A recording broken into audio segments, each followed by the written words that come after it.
Hello students. बच्चों, आज हम कुछ नया सा टॉपिक करने की कोशिश करेंगे जो कि आपको एग्ज़ाम में हेल्प करेगा, और मुझे उम्मीद है कि आप उसे देखेंगे। और मेरी आपसे एक रिक्वेस्ट है कि जब भी आप वीडियो देखा करें तो कंप्लीट वीडियो देखा करें,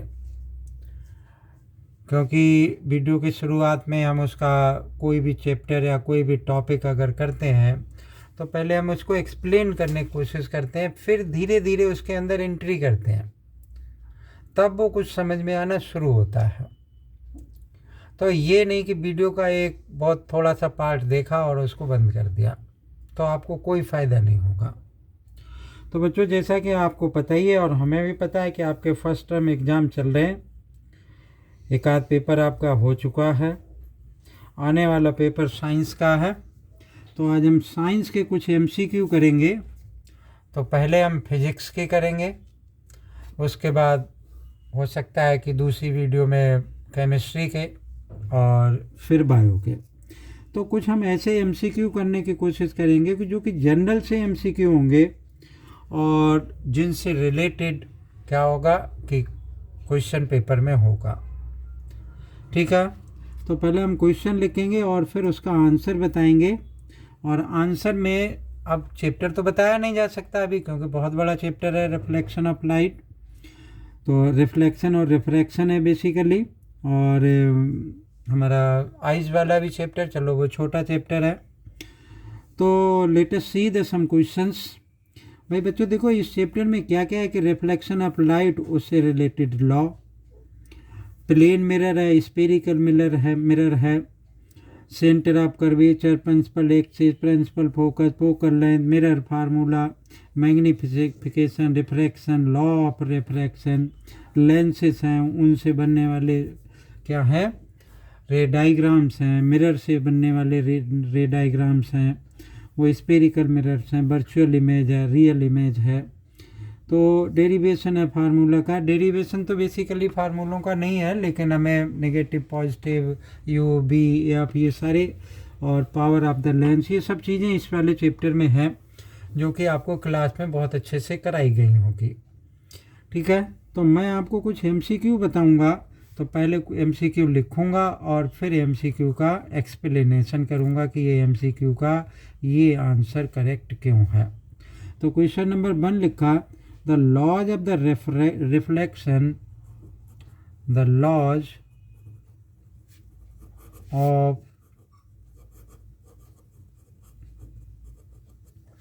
reflection hold true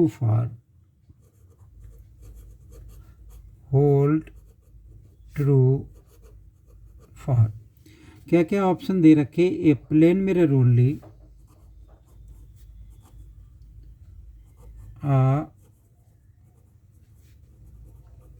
plane mirror only, mirrors लिख लो। बी ऑप्शन में क्या है, कॉनकेव मिरर ओनली,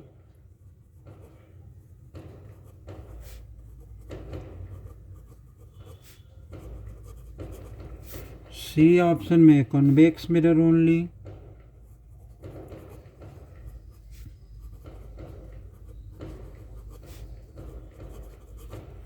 और डी ऑप्शन में है all reflecting surfaces, all reflecting surfaces.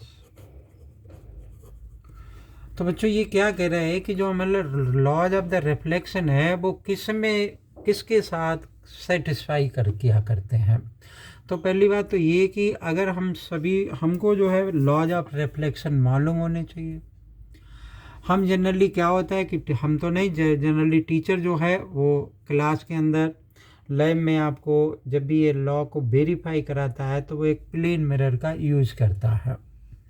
ठीक है, प्लेन मिरर एक किस तरीके से क्या है कि एक गिलास का एक पार्ट है, बैक साइड से हमारा क्या है कि पॉलिश है रेड कलर से, तो अब उसको ये टिकाता है, और फिर हमारा क्या होता है कि सपोज कर लो कि ये सरफेस है और ये पर नॉर्मल है जो कि 90 डिग्री का एंगल बनाता है, ये बात आपको पता होगी।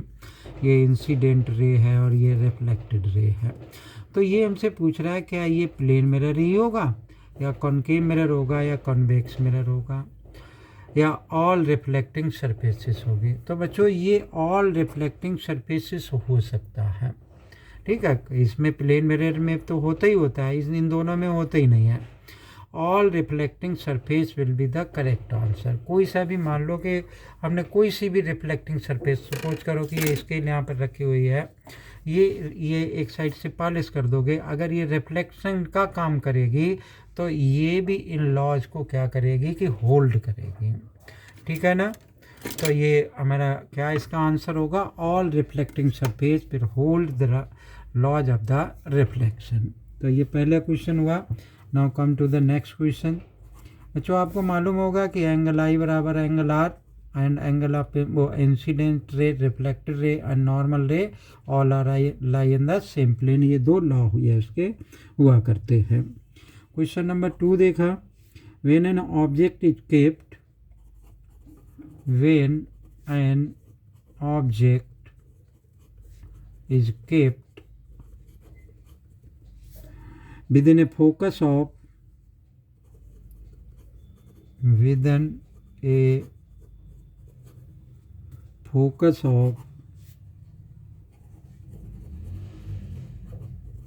a concave mirror,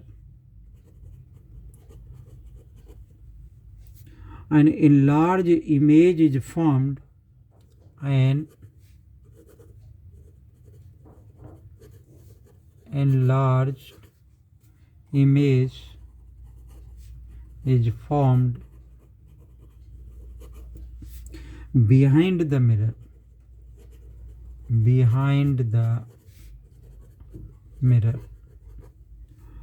this image is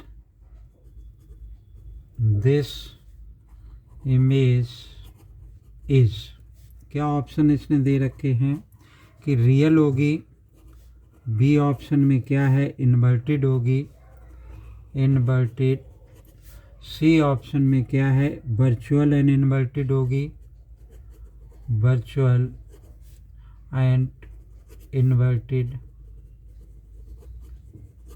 and D option में virtual and erect, virtual and erect,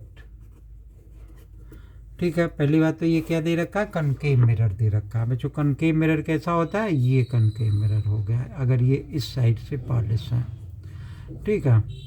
तो जब भी आपने इनका रे डायग्राम बनाया होगा तो आपने इन सब चीज़ों के बारे में पढ़ा होगा कि ये क्या है, पोल है, ये प्रिंसिपल फोकस है, प्रिंसिपल एक्सिस है, ये सेंटर ऑफ कर्वेचर है। जितनी भी लाइट की रे इस प्रिंसिपल एक्सिस के पैरेलल आती हैं वो सारी रिफ्लेक्ट होकर के इससे पास हो जाती हैं। तो जितनी रियल इमेजेस बनती हैं वो कहाँ बनती हैं कि इस पोल और इसके नीचे की तरफ बना करती हैं इस साइड में, ठीक है। और जो सिर्फ एक ही इमेज इस साइड में बनती है जो कि इनलार्ज होती है, बहुत बड़ी होती है, इरेक्ट होती है और वर्चुअल होती है। मतलब इसके इस साइड में जो भी इमेज बनती है वो, और जो अपर साइड में बनती है वो कैसी होती है, वर्चुअल एंड इरेक्ट हुआ करती है। तो वही ये कह रहा है कि when an object kept within A focus of A concave mirror and enlarge image is form behind the mirror, मतलब मिरर के बैक साइड में। तो मिरर के बैक साइड में कैसी बड़ी इमेज बनती है, तो ये बड़ी इमेज बनेगी, वर्चुअल बनेगी और कैसी बनेगी, इरेक्ट बनेगी। बाकी स्टूडेंट जितनी भी images, all the images is formed here, they all will be the real and the inverted image, ठीक है। तो ये हमारा क्या होगा कि डी ऑप्शन हमारा कैसा होगा, करेक्ट ऑप्शन होगा। Late us see the next question. क्या लिखा, the correct sequencing of the angle of incidence, the correct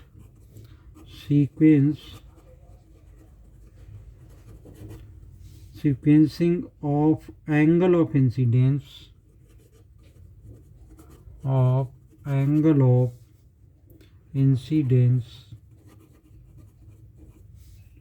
angle of emergence,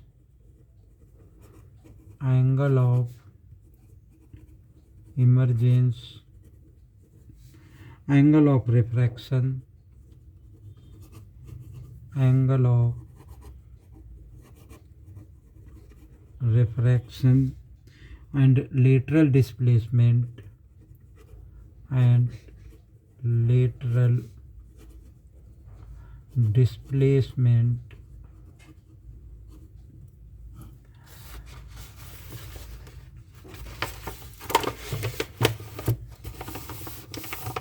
shown in the following diagram. In the following diagram by digits 1 2 3 4 1 2 3 4 is। जो ऐसा मैंने एक video डाली थी जिसमें कि मैंने एक ग्लास स्लेब बनाया था और ग्लास स्लेब से एक्सपेरिमेंट करके दिखाया था, तो उसमें ये सब चीज़ें बताई थी आपको। ठीक है, तो अगर आप देखना चाहें तो वहाँ से देख सकते हैं। वैसे लेबोरेटरी के अंदर लैब में टीचर भी बताया करता है। ये तो हमारा क्या बन गया कि नॉर्मल बन गया। ठीक है, यहाँ से एक इंसिडेंट रे आई।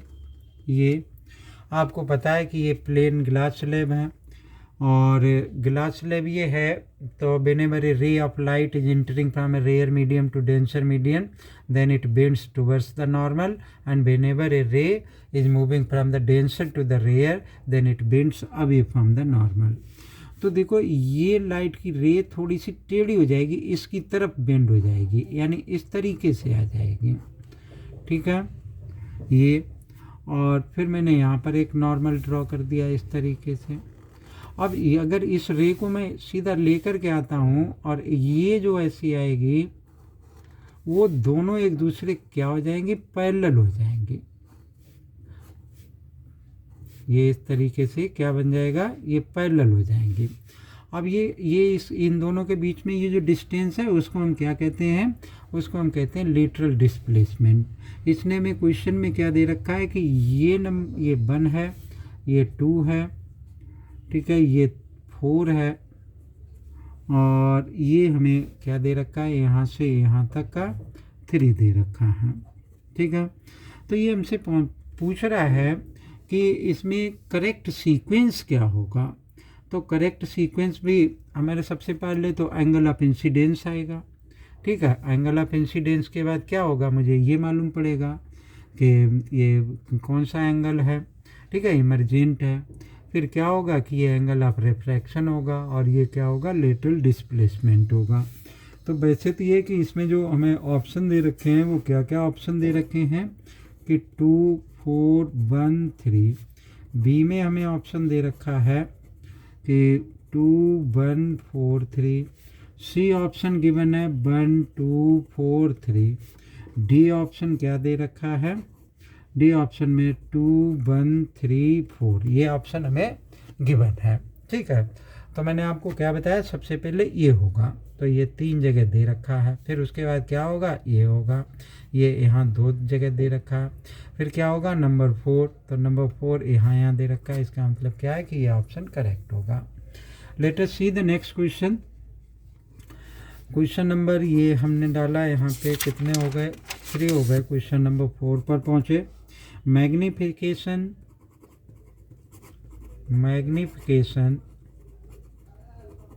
अब मैग्निफिकेशन क्या होता है बच्चों, तो ये सब चैप्टर जिसको बहुत अच्छे से प्रिपेयर्ड है वो उसके लिए ये एमसीक्यू बहुत शॉर्ट में हो जाएंगे, बहुत जल्दी हो जाएंगे, और जिसको चैप्टर नहीं प्रिपेयर्ड है वो इन एमसीक्यू को नहीं कर पाएगा।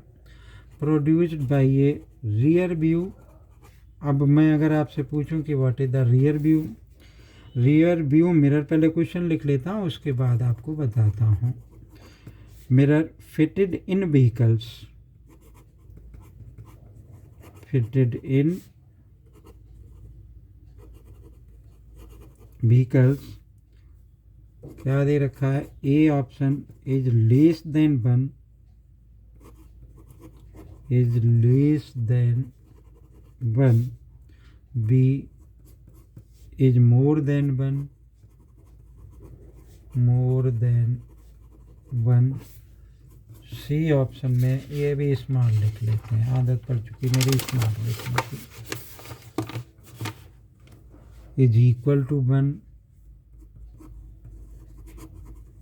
Is equal to 1। D option में है कैन बी मोर देन और less than 1 depending upon the position of the object. ऐसे ही लिखा फालतू में, can be more then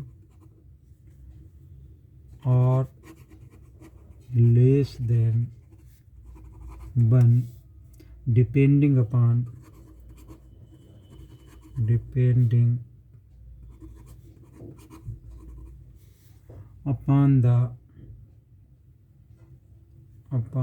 the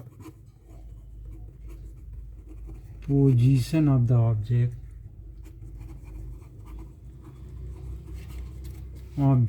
in front of it।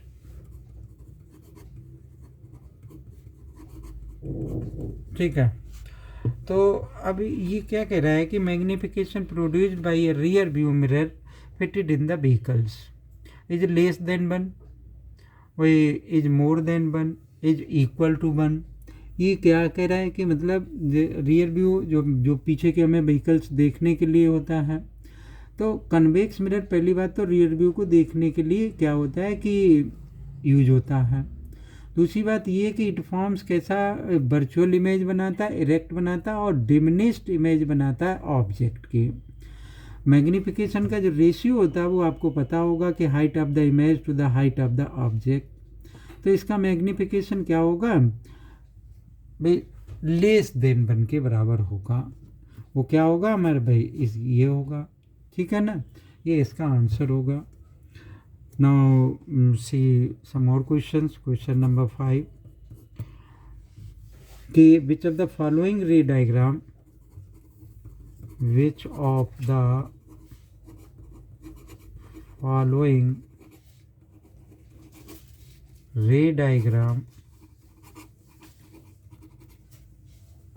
is correct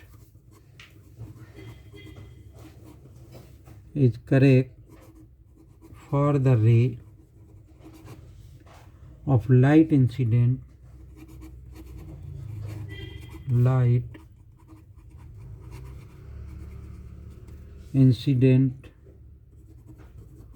on a concave mirror as shown in the figure।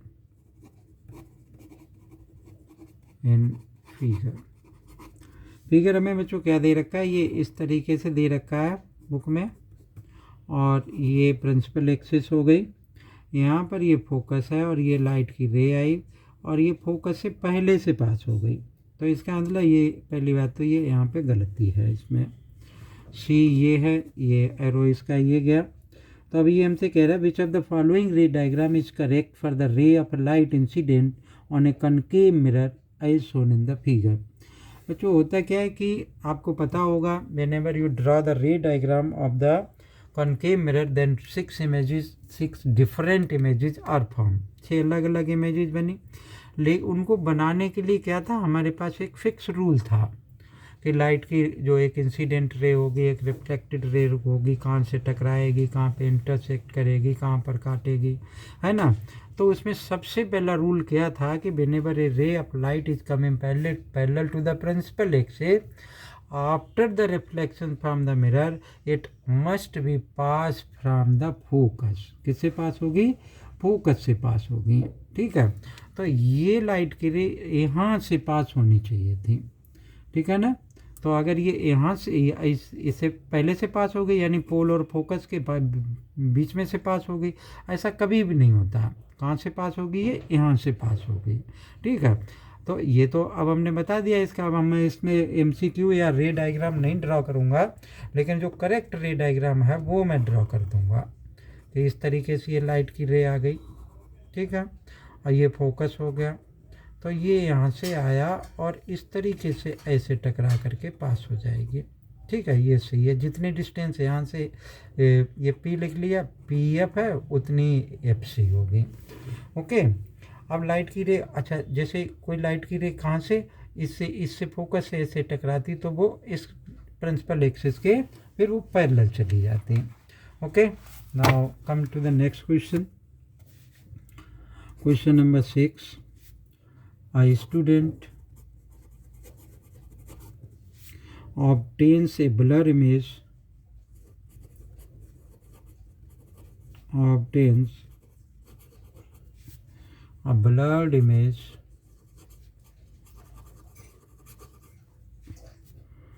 of a distant object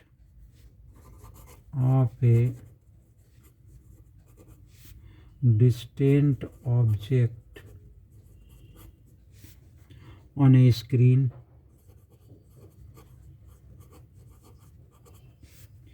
using a convex lens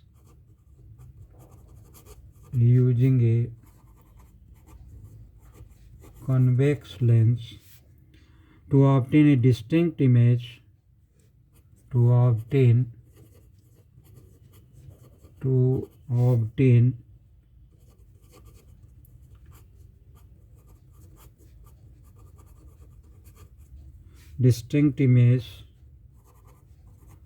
on the screen.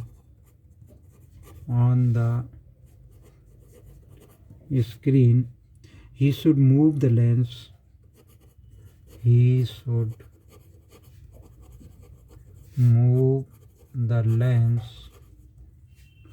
A option दे रखा है इसने away from the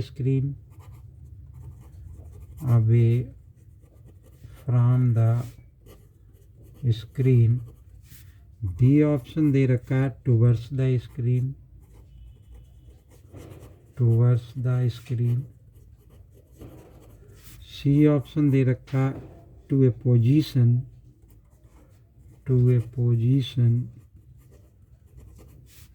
very far away from the screen,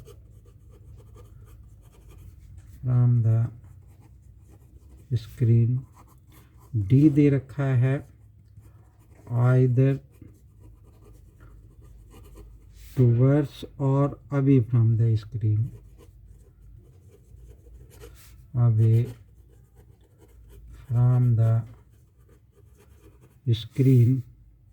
depending upon the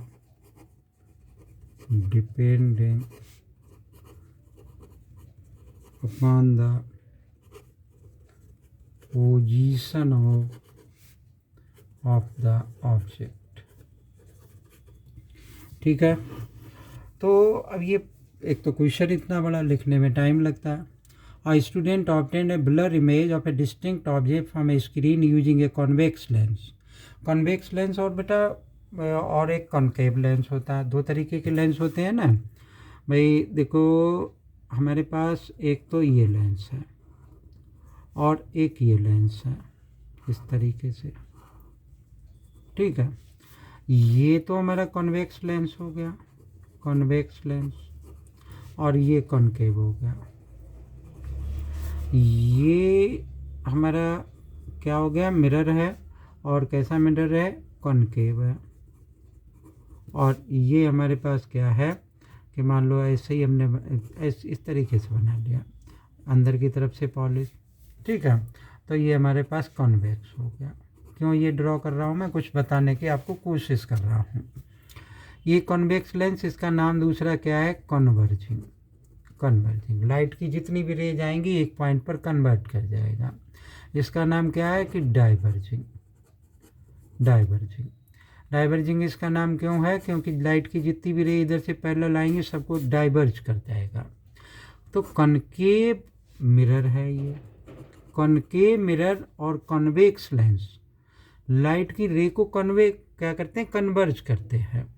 और concave ये जो हमारा lens है और कॉन्वेक्स जो है वो हमारा क्या, मिरर है. ये लाइट को क्या करते हैं, डाइवर्ज किया करते हैं, यानी फैलाते हैं.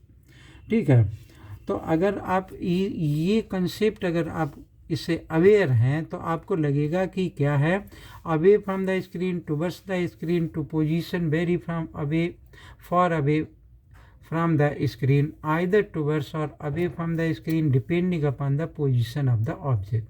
मतलब ऑब्जेक्ट की पोजीशन क्या है उसके अकॉर्डिंग ब्लर इमेज होगी। भाई आप देखो, आप चश्मा टेस्ट कराने जाते हैं, है ना, आगे पीछे भी वो करता है। Incident ray coming from the distant object will be parallel to the principal axis and we know the ray parallel to the principal axis after reflection by the convex lens will pass through the principal axis, principal focus से pass होगा। मतलब क्या होता है कि principal focus ये हुआ करता है, या ऐसे यहाँ पर हुआ, इधर से ऐसे जाएगा, यहाँ से ऐसे पास हो जाएगा, ठीक है ना। Principal focus a distinct image will be obtained immediately when the distant between the screen and the lens is equal to the focal length. The option D हमारा क्या होगा, इसलिए करेक्ट होगा। बच्चे देखो, ये हमारा क्या है, ठीक है, यहाँ से यहाँ तक की डिस्टेंस, यहाँ की यहाँ तक की डिस्टेंस हमेशा क्या होती है, इक्वल हुआ करती है। ओके, तो ये तो इस क्वेश्चन का ये आंसर हुआ।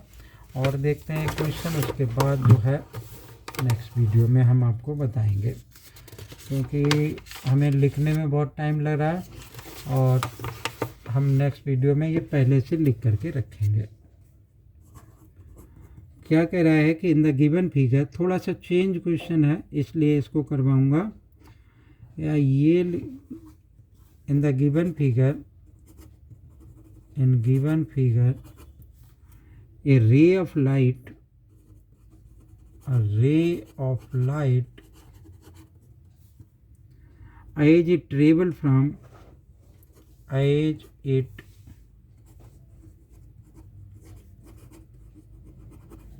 travel from medium A to medium B, medium A to B, refractive index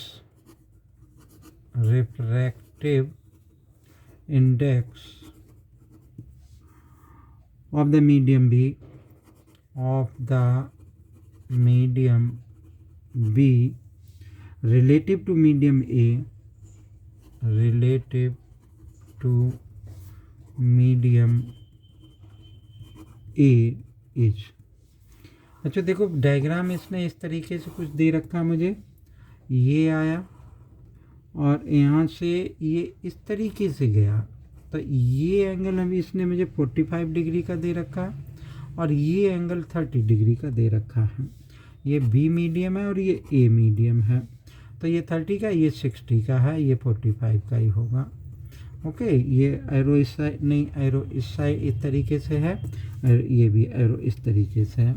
A option इसने मुझे दे रखा है कि √3/√2, बी ऑप्शन में दे रखा है कि √2/√3, सी ऑप्शन में दे रखा है 1/√2 और डी ऑप्शन में दे रखा है √2।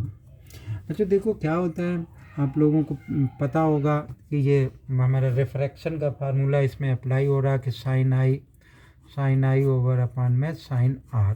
ठीक है, ये इंसिडेंट रे इधर से गई तो आई बराबर 30 डिग्री रख लोगे, और ये हमारा रिफ्रैक्शन वाला मतलब रे जब इस साइड जा रही है, ऐसा हमने कैसे जाना कि इस साइड जा रही, एक तो इसमें एरो लगा हुआ है, दूसरा क्या है कि ये रेयर से डेंसर की तरफ जा रही है।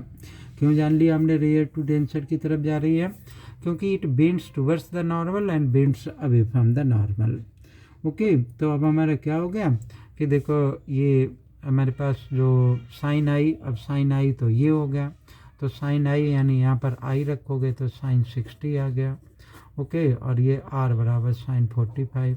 इन दोनों की वैल्यू पता होनी चाहिए, ये √3/2 होता है और ये क्या होता है 1/√2 होता है। ठीक है, इसको आप क्या करेंगे कि सिंप्लीफाई कर देंगे। सिंप्लीफाई करने पर क्या है कि ये हमारा कहाँ पहुँचा, सबसे ऊपर पहुँचा, तो √3/2 आ गया और √2 आ गया। इसको रेशनलाइज कर दो तो √3 × 2 आ जाएगा और यहाँ क्या आ जाएगा 2√2 आ जाएगा। इससे ये कैंसिल हो जाएगा, तो ये ऑप्शन हमारा क्या हो जाएगा, करेक्ट हो जाएगा। ठीक है बच्चे, तो इससे और आगे के क्वेश्चन अगर मैं देखूँगा कि वीडियो आपने देखी, आपको पसंद आई, लाइक की, तो अगली वाली वीडियो में आपको और भी कुछ क्वेश्चन करके दिखाऊंगा और उम्मीद है कि आपको कुछ हेल्प करेगी एग्ज़ाम में। तो अगर वीडियो पसंद आए आप उसको लाइक करें, चैनल अगर सब्सक्राइब नहीं कर रखा तो सब्सक्राइब कर लें। Thank you. जय हिंद।